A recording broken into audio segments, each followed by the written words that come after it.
Ladies and gentlemen of the National Conservatism Conference, it is less than 4 months to the presidential election, less than 4 months until we decide whether we will be governed by a living, breathing, real American or a corpse puppeteered by the deep state.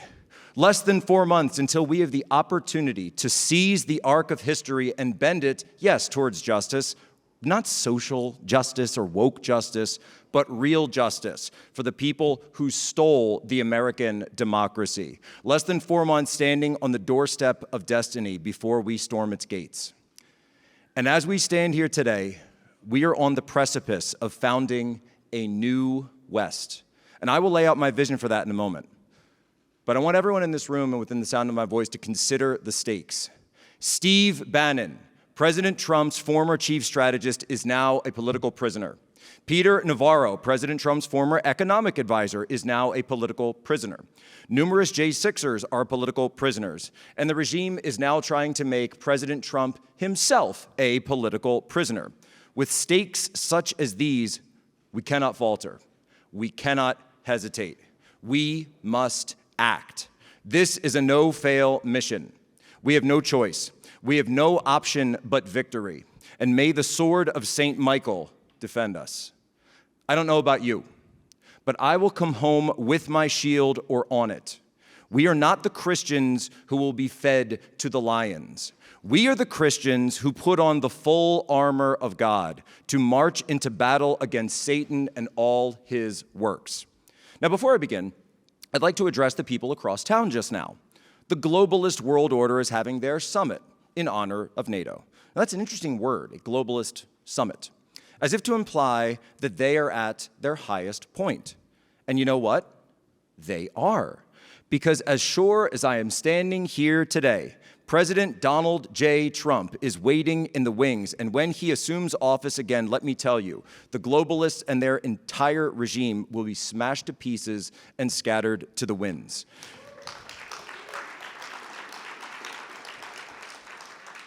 We will be courageous in the defense of our nation, our families, and our people, and we will not back down from this animating test of liberty. And as President Trump stated 8 years ago in his world-famous speech, did you know it was just 1 block away from where we are gathered right now? And we shall reiterate, we will no longer surrender this country and its people to the false song of globalism. The nation-state remains the true foundation of happiness and harmony. It is fitting that we gather, thank you. So we're gathering just a week after the 4th of July. And a new Independence Day is at hand, a second Independence Day, not just for America, but for all of Western civilization. A new West will declare independence from the globalist regime emanating from the would-be world capitals of Brussels, Davos, and Geneva, because for too long, the voices of the common man and woman have been drowned out by a chorus of elites, disconnected from the realities faced by everyday citizens. We envision a society where sovereignty, self-determination, and local government are not just ideals, but practiced truths.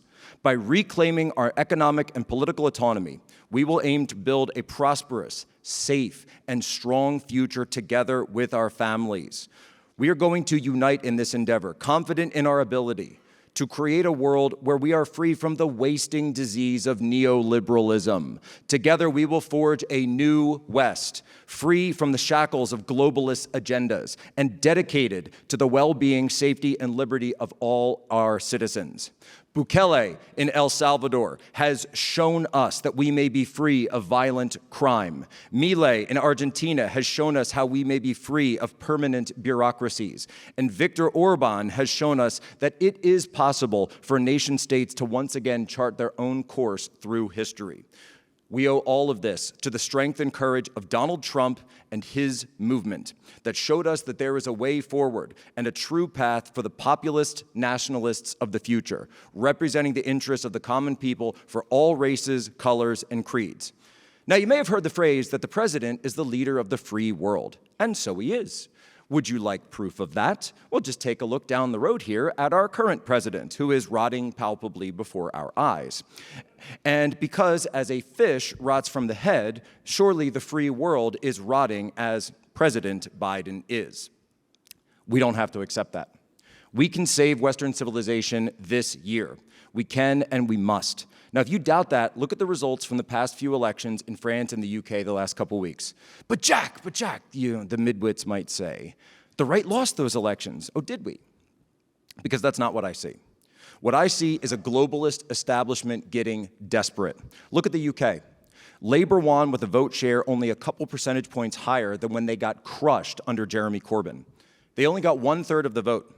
They only won 2/3 of the seats for a simple reason, because the people who showed up for the Conservatives last time showed up for Nigel Farage instead. Why?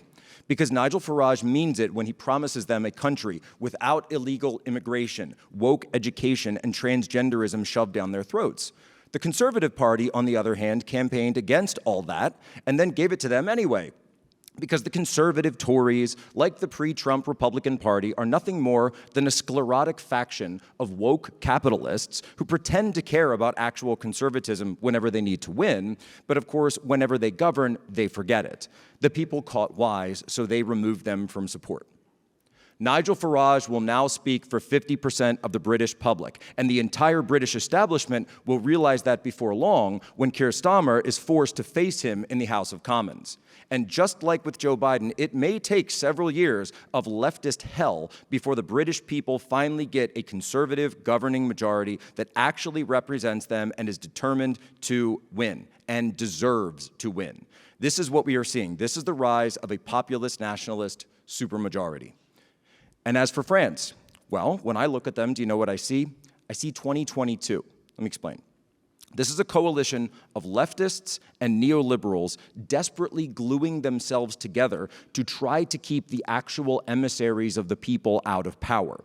A coalition, by the way, that will assuredly tear itself apart with infighting before 2027, when the real French election, the French presidential election, actually happens. We understand that for the French people to understand that to realize that their ruling class, just like the ruling class everywhere, will cut a deal with the devil to hold on to power. Emmanuel Macron is willing to throw the country into chaos rather than stand aside for the way of the future. They call us the agents of chaos, but they are the agents of chaos. They have existed in every Western country, and we are talking about the ruling class. Again, why do they do this? Because they are terrified of the populist nationalist supermajority. And that brings me at last to the leering carcass atop the Democrat ticket, Joseph Robinette Biden. Now that we know that Joe Biden can't speak, he can't act, he apparently doesn't actually mentally exist, I have some questions. Since the House GOP has not been able to quite figure this out yet, let me address the Weaponization Committee and Speaker Johnson directly. You need to get to work. You need to get to work right now. We are in the midst of a national security crisis, and we do not even know who the president is. They said that Biden's only available from 10 a.m. to 4 p.m. So who is president from 4 p.m. till 10 a.m. in the morning? Is it Hunter Biden and his foreign oligarch of the week? Or is it Dr. Jill Biden, our commanderess-in-chief, who demanded the first anthem of a first lady? This is not a government. Let me lay out what actions the House should take next. Subpoena the cabinet members and their staff. Bring them to the House immediately. Demand their presence. And if they refuse, send the House Sergeant-at-Arms to lock them up right next to Steve Bannon and Peter Navarro. Here is what we must know. Who knew that Biden didn't mentally exist? Who covered it up? How long has he been like this? Most importantly, who's been giving the decisions? Who gave the order for the Afghanistan withdrawal the way it was? Who authorized Ukraine to bomb Russia with U.S. missiles? Who authorized the administrative state to infect our universities with DEI? Who allowed another war to break out between Israel and Hamas? Who gutted Title IX and turned it from an act which protects women into an act protecting men cosplaying as women? And who in God's name decided that Harry Sisson should be a spokesman for the administration? Okay, that one's a little joke. I kind of love Harry Sisson. He's my favorite follower on Twitter, by the way. The American public has seen completely for the first time that Joe Biden can't keep his programming straight. They just found out that the entire media and their party has been lying to them. And this is why, at long last, we finally have a generational chance to evict them from power and save Western civilization. And it is only a chance. There are still months before the election. We have much work to do to match the corrupt Democrat electioneering regime.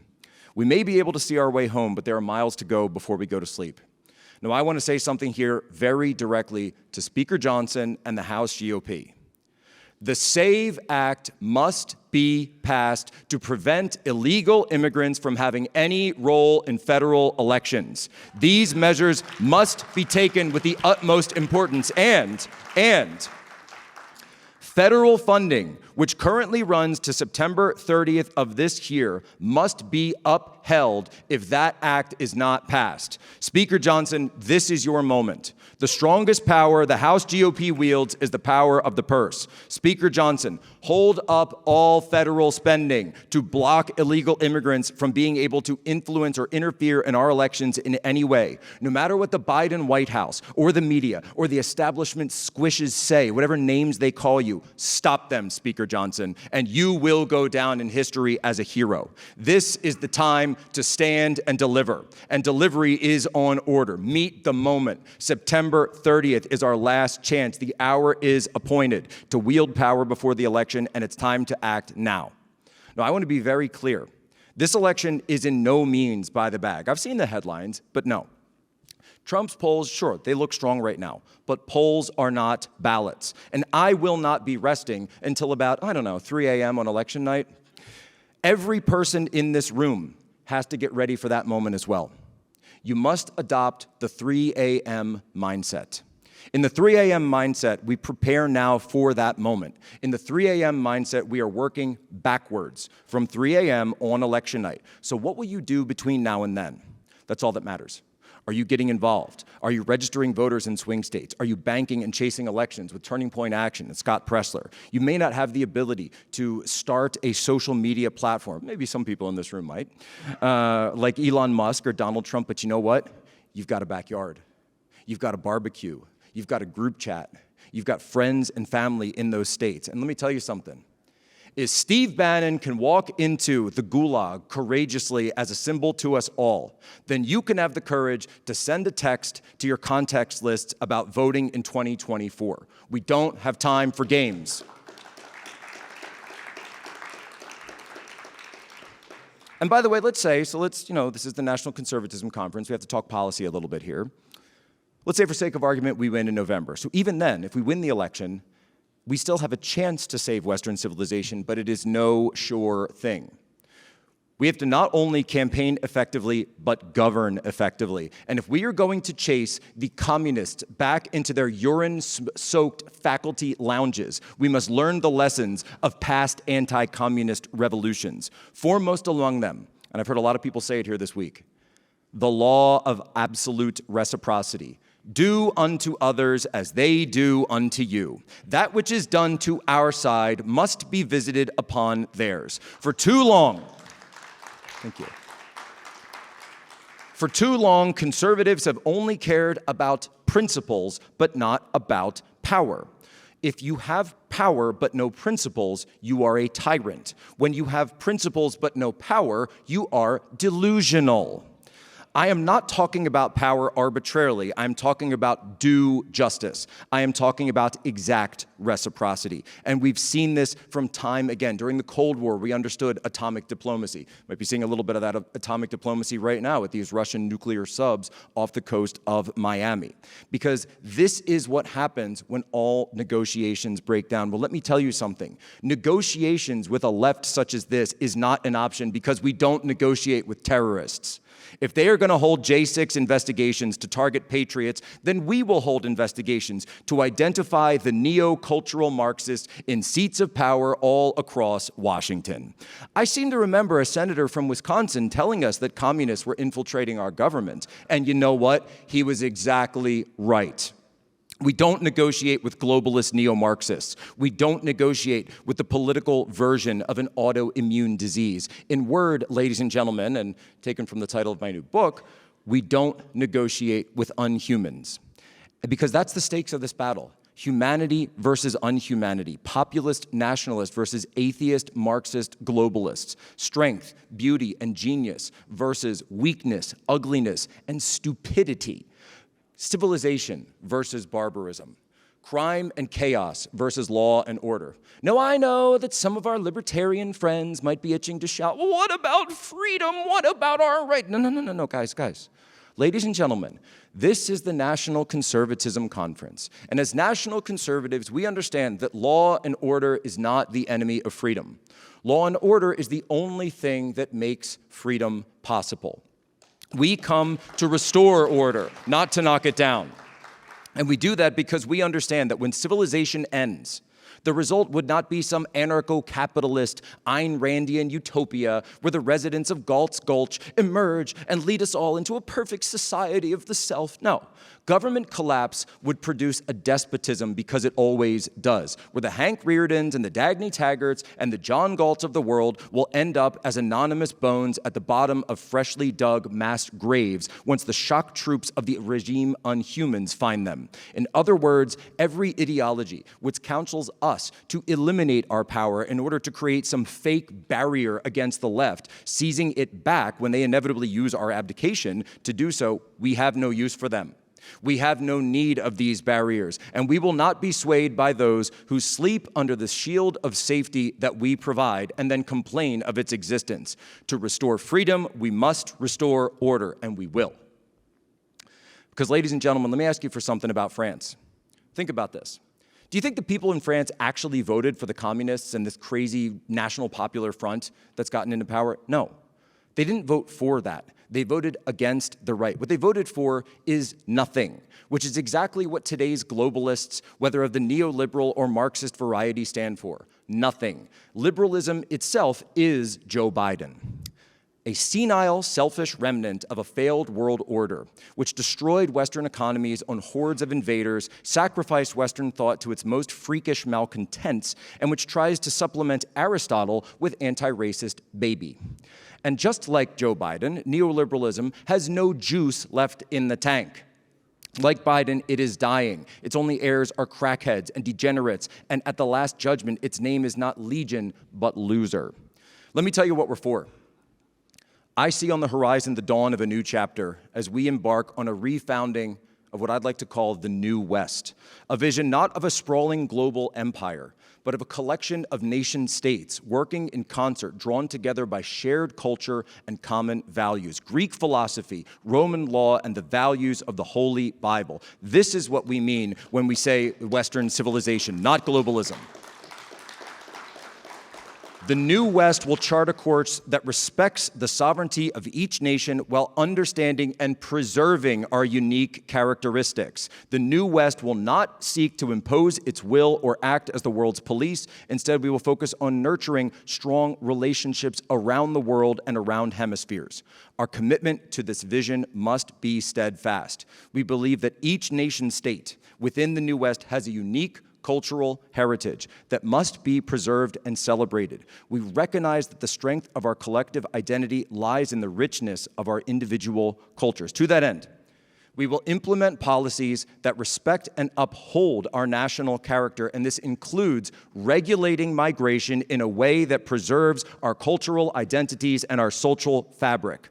By managing migration thoughtfully, we can welcome some, maybe net zero, who seek to contribute our societies while safeguarding the essence of that which makes our nations unique. And we will work together. This is our national destiny. We will continue the civilizational project that was bequeathed to us by our forefathers. This is our duty. This is our responsibility. Together, we will build a future where our collective strength from our nation states, many of which are gathered here today, leads us to unprecedented heights, to the stars and beyond them, as is our birthright. We are the ones who will win. And in 4 months, with our tenacity and grit, we will prevail. With God as our witness. Thank you, and God save the Republic.